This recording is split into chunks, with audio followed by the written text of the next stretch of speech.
Okay, so let's start. Now, in the previous class, we saw three important things, that is shaking, brushing, and airing. And we also saw what is laundering. We also saw the meaning of laundering. And we saw what's the difference between washing and dry cleaning. And we did index questions. Now, then we saw getting ready to launder clothes at home, period sorting, and read labels on the garments. Yes. Now, another is check stains and remove them. We did this, check stains and remove them too.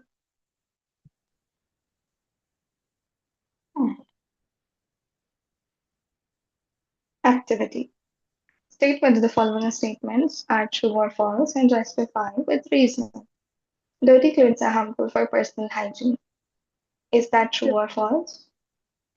True. Can you justify how? Because Means give reason. um because because it has dirt still on it and it has bacteria, which is not good for you. I mean, Yes. Yes, that's the answer. Good, Megan. Because dirty clothes have dirt and bacteria on it, and when we wear it, then that is harmful for us.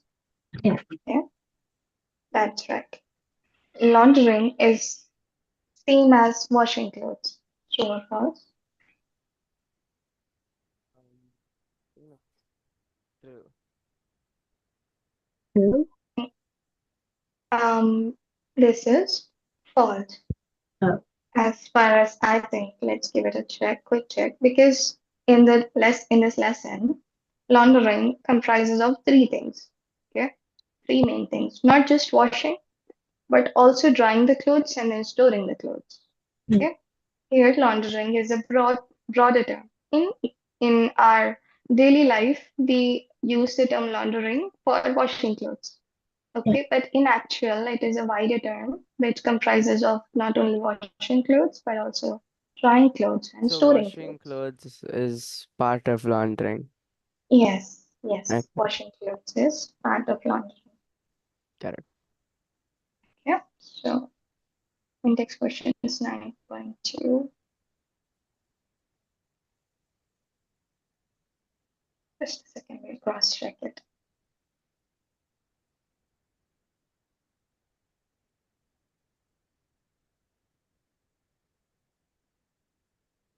Yes, see, it's written here, false, because laundering consists of washing or dry cleaning, finishing, and storing of clothes. Okay, Correct. washing or dry cleaning is in step one only. Okay, in like laundering is three steps. In the first step, either we wash the clothes or we dry clean them. Both is step one.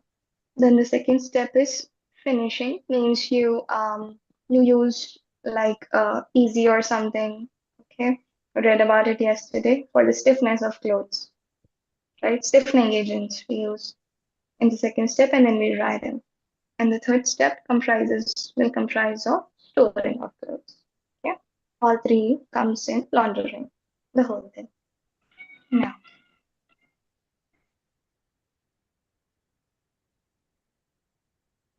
it's a it's a lengthy chapter, but very simple. Yeah. Yeah. Now, airing of clothes is useful when they are not to be washed immediately.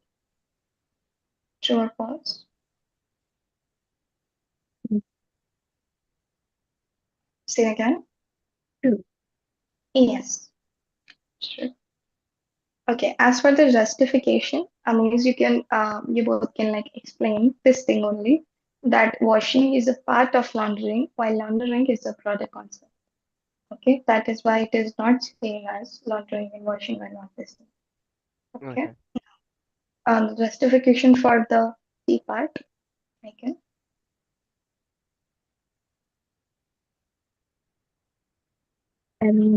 airing is like when you fold that piece of like clothing, but not for a long period of time. So you gotta air it out. Yes, yes, that's true. That's right. Okay. We do airing of clothes to get rid of the odor. Yeah, Okay. When we yeah, take out also when we take out the clothes that have been stored for a year, okay, or some months, we want to get rid of that storage odor, okay, kind of unpleasant. Want to get rid of that. We put it in the sun. Also, the clothes that we wear. Suppose we wore a t-shirt for 2 hours. Okay, will we just go and wash it? yeah. Am I right? Only 2 hours before it.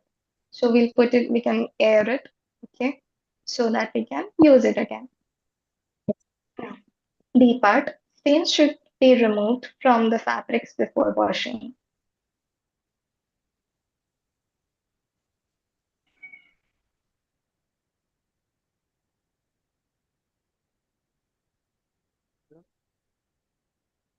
Yes, true. Okay. Why is that? Um, because sometimes when you put clothes with stains on it in the washing machine, it doesn't come out. Or Yes.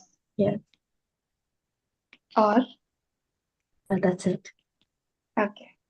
So then if we have not removed the tough stain and we just put it in the washing machine, it might not come off. Okay. And it may set also. Okay, some stains might even set. So before we put it in the washing machine for a complete wash, we have to remove the stain with the stain removing agent. Yeah. Okay, so that's true. Now, next we have the classification of stains. Okay, so stains are also classified. Okay, based on with based on what is the original stain. Okay, stains can be grouped on the basis of their origin. That is, stain belongs to what? Okay. The stain is of what thing? And that thing comes into what category? Okay. So categories are given here. Okay. Categories are given here. Now, tea and coffee and many oils, vanaspati and ghee come from vegetable source. Okay. While removing these stains, you can use more or less the same removing agents and methods. So that is a really good thing. Okay. That for you to like know that the grease stains, all of these, whether it is butter or ghee or oil or curry or shoe polish or tar and oil, you can remove it with the same removing agent because it is the category of grease stains it is, right? That is pretty interesting. Then there is vegetable stains from tea, coffee or fruit, okay, or any vegetable, okay. Curry is included in grease stain by curry can be of a vegetable. But why is it in grease stain? Can you tell me? Because Why of is it not a oil. vegetable? Yes, very good. Because the curry has a lot of oil. Okay. And it is not the like vegetable imprint on your t-shirt, but it will be oil stain. Yeah. Okay. So that is why it will be a grease stain. Now, animal stains can be blood, milk, or egg. Okay. Now, animal stains, blood we don't usually get on our clothes. Okay, animal blood, very rare. Okay, but the people who cut the non-veg, okay, they get those stains on their clothes. So not us, but yeah, the people who cut it, okay, they get blood stains.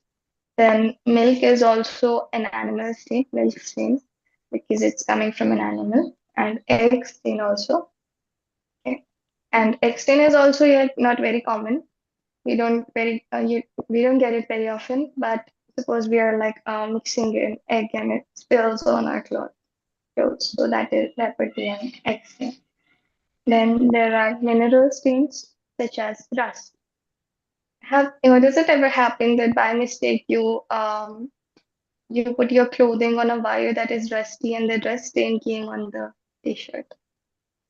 Yes, happened with me. So that happens if on a rusty surface we put our clothes for drying on a rusty surface, then the rust stain will come on your clothes. Okay, it will come on your clothes. That is rust mineral stain. Okay, then there are miscellaneous stains. Okay, miscellaneous means extra. Okay, besides these extra ones are dye. Okay, the dye that are can be the paint dye or can be the dye that people used to color their hair, the hair color one, the dye. Okay, that is a really tough stain. Then there is ink stain, which is also a tough stain. Okay, ink stain is also tough, not easy. It does not get off easily.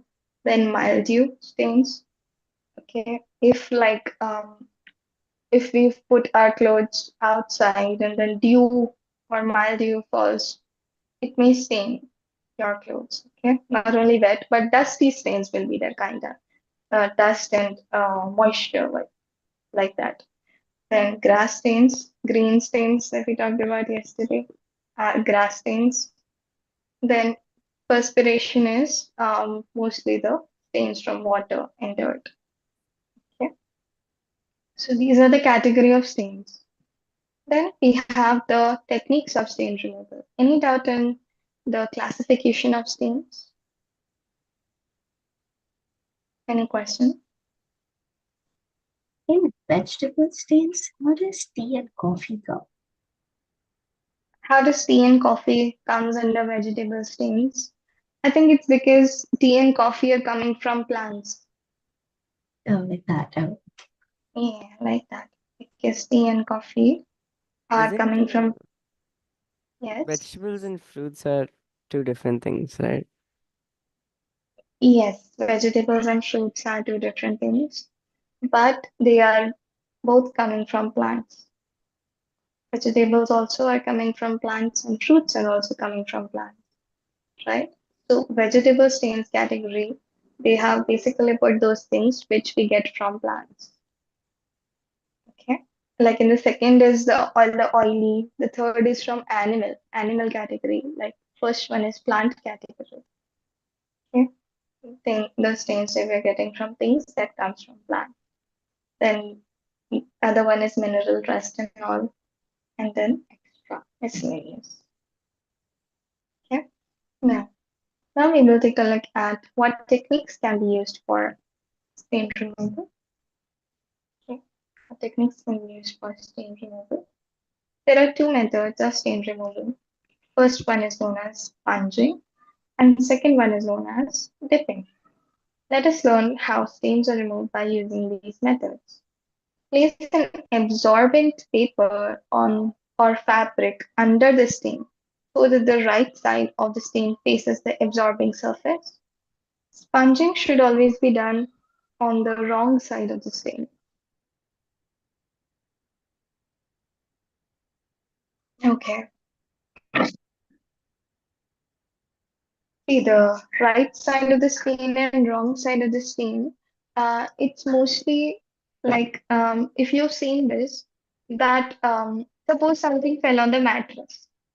Okay, something fell like on the bed sheet. Okay, and below the bed sheet is what? Below the bed sheet is a mattress. Okay, so before you change the mattress and do all of that, what would you do? Is you quickly place a big cloth or a piece of a newspaper or some big sheet beneath the bed sheet. Okay, beneath the bed sheet. So what would that like? What will happen? That fluid that is or something that's dropped on the will bed sheet will not be absorbed by the mattress if you put something in between. Now, this something in between is an absorbent paper, okay, that is put under the stain, okay.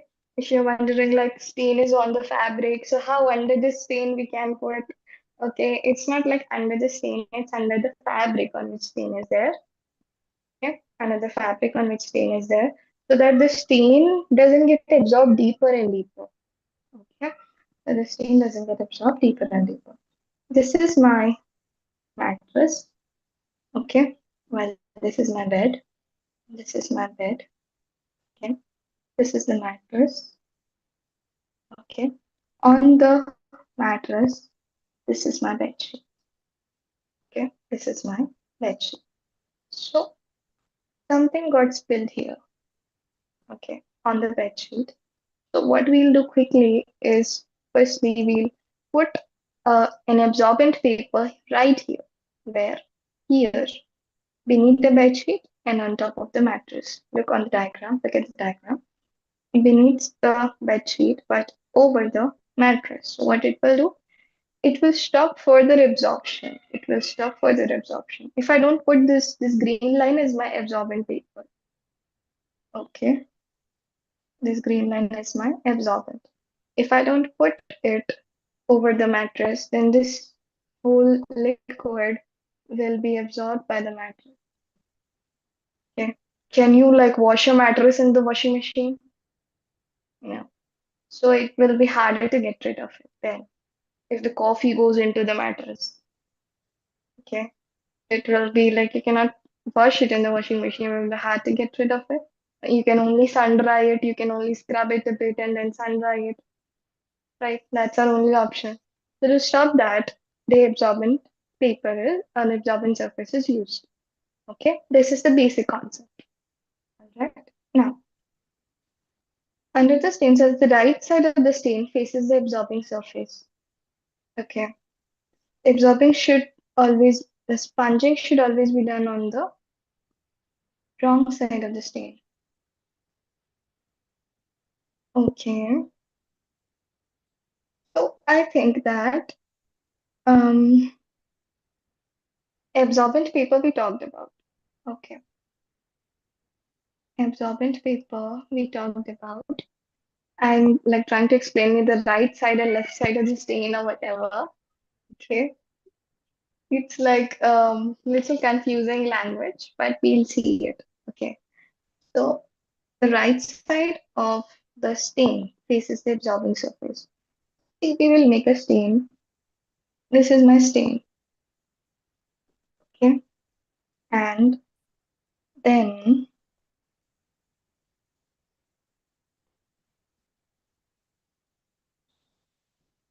right side of the stain faces the absorbing surface. The below side, the lower side of the stain, this is the right side of the stain. Right side of the stain. And then punching should always be done on the wrong side of the stain. See, this is easy now. So when you sponge it, now you take a sponge, okay, and you try to absorb the stain from here. Okay, you put this is my sponge.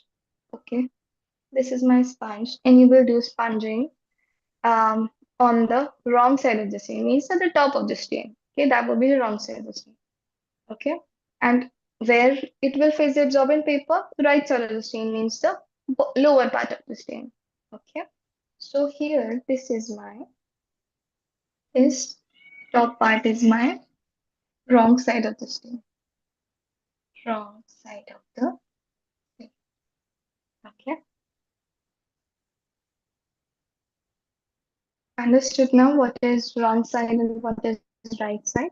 Now at the right side you have to place the absorbent, and in the wrong side you will do sponging from the main surface on which the stain is there. Okay, and shall Yeah. we move forward now? Doubt? Any doubt in sponging? No. Okay. Now, here is the method. Take a soft cloth, dip it in the stain remover, and gently rub the stain starting from its outer corner, moving inwards towards the center.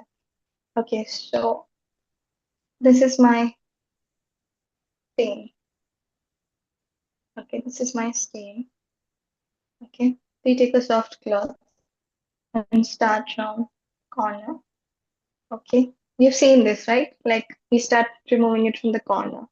We first like take a cloth, dip it in the stain remover, and then we start from the corner. Okay, and then we get to the middle. We remove it, remove it, remove it, remove it to the other corner. Okay, like this we do. Use light circular strokes as these prevent the stain from spreading. light and circular. If I like take the cloth and spread it like this, okay, stain like that, then what will happen? The stain will be spread, okay, on more area. So we cannot do this with stains, okay. So we have to do it gently, circular motion like this, slowly, slowly, only around the edges of the stain, okay. Then the absorbent paper or fabric, commonly known as blotter, must be changed as soon as it starts showing the stain. Okay. So because stain absorbs paper into layers, if the stain gets absorbed, comes on the absorbent paper that we've put. Okay. If that's coming on the absorbent paper that we've put beneath the bed sheet, we have to change the absorbent paper. Okay. Or else what will happen? See, there is the layer of the bed sheet. Okay, then there's absorbent paper, and then there is my mattress. If I'm not changing the absorbent paper and the stain is coming on the absorbent paper, it will get through. Okay, it will get through. If you're using newspaper, okay, some materials it might not. If you're using newspaper as an absorbent paper, then one side of the newspaper starts getting wet, it will spread and it will seep through the other side and it will wet your mattress. Okay, so you have to change. Okay, that's the third step. Any doubt in any of the steps? No. Okay, make it any doubt. Okay. The next is known as dipping. Dipping is the method in which the entire fabric can be immersed in the stain removing agent. It is suitable if there are many stains or a large stain on the fabric. I can choose the stain removing reagent depending upon the type of stain. Have you seen that some of our clothes, our mothers soak it in the tub and put detergent in warm water and then soak it for some hours and then wash it? You've seen that, right? Some clothes we don't just put it into wash, we soak it in detergent, in water and detergent. So then what happens is the detergent and the warm water is used sometimes cold water, depending on the cloth. So what happens is it makes the stain loose. Okay, it won't make the stain disappear. Okay, but it loosens the stain. It loosens the dust. Okay, so then when you wash it, it gets easily removed. The stain easily comes out. The dirt easily comes out. Okay. That is why our clothes are immersed in water or stain removing agent. Okay. Now, some of the common reagents used for stain removal are borax powder, ammonia, hydrogen peroxide, oxalic acid are ready to use bleaches. Okay. These are the bleaches that are used. Now, vegetable stains, which are tea, coffee, fruit, use alkaline reagents such as borax powder to remove stains because these are acidic in nature. Okay, so we have to use borax powder. You please try to remember these. Remember these, okay? Please try to remember these. Then stains which are fresh of tea, coffee, chocolate, or fruit. Pour boiling water on the stain. Okay, you must have seen this doing being done at home, right? Some of the stains we put boiling water on it. Okay, so what happens is it gets like it lightens, stuff loosens, stain loosens, and then when we scrub it a bit, it comes off. Okay, now I'll soak in warm water and borax. That is 2 cups colored cotton, 2 cups of water plus half teaspoon of borax. Then if the stain is old, like the same thing stain is old, then dip the stained portion in glycerin or spread borax powder over stain and pour boiling water while holding the stained portion on the mouth of the mug or pan. Okay, so see this? A pan is placed. Even I've never seen it. I've never seen like using a pan. Okay. So a pan is placed over that pan. Over that pan, your cloth is there. Your cloth is there. Okay. The stain is here, and borax powder is spread on it, and then boiling water is poured on that stain. Okay. So then it helps in the removal of the stain, loosens the stain. Then the stains of henna or mehendi. Uh, you know what's mehendi or henna? It's put on our hands, okay, or hair. That is mehendi. Then if it is fresh, then dip it in warm milk for half an hour. Or if it is an old stain, then repeat the above 2 or 3 times. Dip it in warm milk 2 or 3 times. Okay. Same as for white cotton. This is, I think, for uh, white cotton. If the stain gets on your white cotton clothes, then what to do? And here it is colored cotton clothes. Okay. That is what I was thinking. That is there a method to use colored cotton or something stuff? Okay. So it's for your like colored cotton clothes. And here it's for your white cotton clothes. Okay. Same here too. Now, animal stains of blood, milk, egg, etc. Consider for consideration for removal, avoid heat because these stains contain protein which gets fixed on heat treatment. Okay. These stains have protein. Blood has protein, milk has protein, egg has protein. If we use heat, that is hot water, then it might happen that these stains get fixed. So what we can do is if the stains are fresh, then you wash it with cold water and soap. If it is colored cotton clothes, then same as for white cotton clothes. Don't know. Okay, just follow the same method. Okay. For colored cotton and white cotton clothes, follow the same method. Cold water and soap. Okay. If the stain is old, stain has been like many hours or 24 hours have been passed, stain will become old.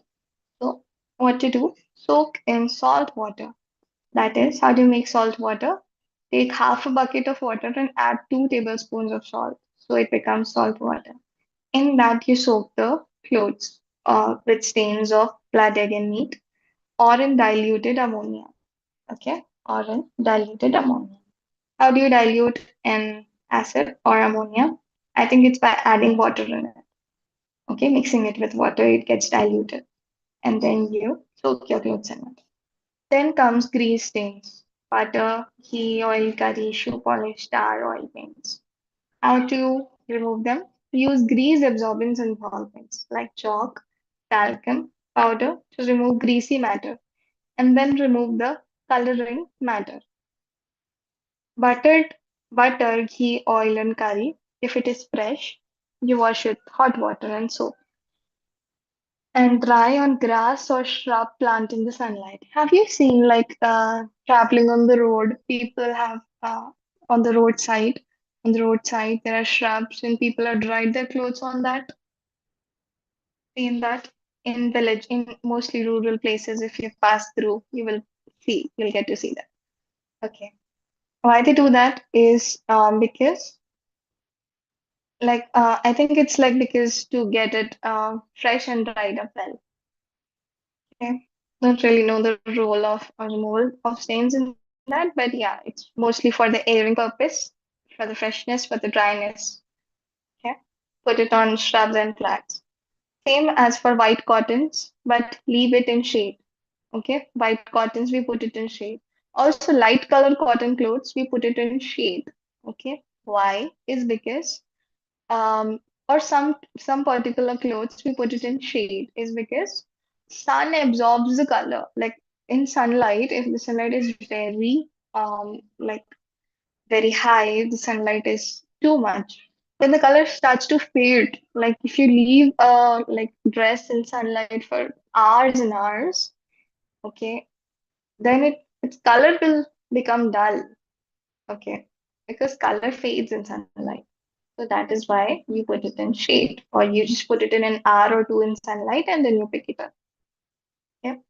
Then, um, if old stains are there, make a paste of soap and water and apply it on the stain. Make paste of soap and water and then apply it on the stain. Leave it wet in the sunlight until it is removed. Okay. So you leave it wet in sunlight until the stain is until the paste is removed. Same as for white cottons, but leave it in shade. Then paint shoe polish, nail polish, lipstick, and ball pen. Scrape all the excess stain. Punch gently with methylated spirit or kerosene. Okay, means that shoe polish and all and nail polish, they all go with agents like nail polish remover or kerosene. Some stains are cleaned with kerosene, even paint stains are cleaned with kerosene. Okay, then sponge with turpentine. Then it is sponged with an agent called turpentine. Same as for white cotton. Okay, but if you, like I said, if you sponge like this is color will come out. Okay, because these kerosene, methylated spirit, turpentine are very strong agents. Okay, very strong agents. You have to like dab it slowly and then slowly rub it. Dab little and then slowly rub it. Very carefully. Like I said, I got a paint stain on my jeans and it was removed with nail paint remover, the entire concentrated one that is used in the houses. Because we had that were going on in the kitchen, renovation of the kitchen was going on. So I went in the kitchen to make tea and directly my jeans was on the paint, like a little bit. So it was removed by like dabbing. The person who did the paint taught me to do that. Okay, like slightly dab and slightly rub. So if you dab it too hard, if you rub it too hard, then the jeans color would fade, would come off, right? So that way. Now, old was repeat the above method 2 or 3 times. If the stain is old even, repeat the above method 2 or 3 times. But see, these stains cannot be left for like very long because they set.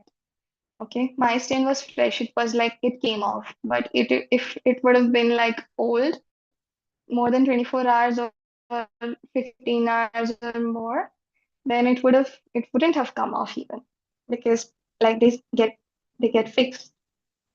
Now there are mineral stains, that is rust and some medicine. How to remove them?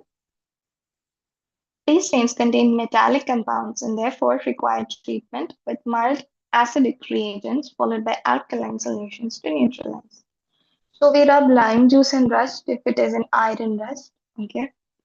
If you put your clothes on something made up of iron, and that iron is rusty, so that rust stain will come on your clothes. So what do you do? You rub lime juice and salt and white cotton also. Same thing. If it is old, then you apply dilute oxalic acid and then neutralize with dilute borax solution for it to come out. Okay, and same for white cotton. Then we have miscellaneous stains. If miscellaneous stains are there, that is dye, ink, mildew, grass, perspiration, etc., we have specific treatments for them. If there is grass, then if it is fresh stain, wash it with soap and water, it will come off. If it is old, you sponge the stained portion with methylated spirit. Same as for white cotton. Okay. Then betel leaf or pan, the leaves that are shaped like,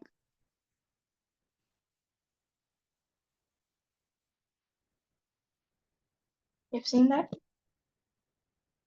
There is a plant that is leaves that are shaped like this. It just grows in the backyard, in our backyard, like not our backyard, but the back of the house. That is the people who live on the back, their backyard. Okay, so Now fresh, if it is fresh, then apply paste of onions and leave it in the sunlight. If it is old, then repeat above method 2 or 3 times. Paste of onion and leave it in sunlight. Then ink stain is there. We wash it with soap and cold water if it is fresh. If it is old ink stain, then we have to soak it in or we have to soak it in sour buttermilk for half an hour. And then we apply lime juice and salt and leave it in the sun. And or we can bleach the stain. If it still doesn't come out, we bleach the stain. In the white cotton, do not leave in the sun. Put it in shade. Always remember white cotton, we put it in shade. Okay. So we will stop here for today and we will continue the remaining portion tomorrow. Okay. Okay then. See you all. Bye bye, Bye. ma'am. Bye. Thank you. Bye. Bye.